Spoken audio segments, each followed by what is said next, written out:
ಗದಗ್ ಸಮೀಪದ ತಿಮ್ಮಾಪುರ ಗ್ರಾಮದಲ್ಲಿ ರಾಷ್ಟ್ರೀಯ ಪೋಲಿಯೋ ಲಸಿಕಾ ಅಭಿಯಾನವು ಯಶಸ್ವಿಯಾಗಿ ನಡೆಯಿತು.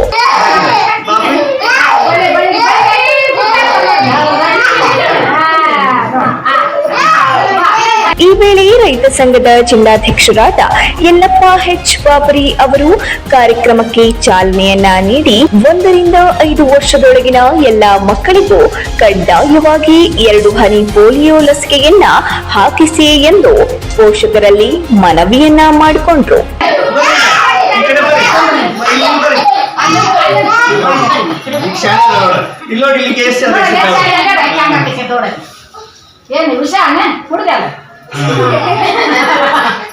ಸಹಾಯಕ ವೈದ್ಯರಾದ ಗಂಗಮ್ಮ ಕುಂಬಾರ್ ಮತ್ತು ಅಕ್ಷತಾ ಎಲಿಗೇರ್ ಅವರೊಂದಿಗೆ ಅಂಗನವಾಡಿ ಕಾರ್ಯಕರ್ತೆಯರಾದ ಲಕ್ಷ್ಮಿ ಇದ್ದಿ, ಶಂಕರಮ್ಮ ಇದ್ದಿ, ವಿದ್ಯಾ ಇದ್ದಿ, ದೇವಕ್ಕ ಆಲೂರು, ಶ್ರುತಿ ತುಪ್ಪದ್, ಸತ್ಯಮ್ಮ ಮಣ್ಣೂರು, ವಿಜಯಲಕ್ಷ್ಮಿ ಉಂಡಿ ಹಾಗೂ ಶಾರದಾ ಗೋಂದಿ ಅವರು ಭಾಗವಹಿಸಿದ್ದರು.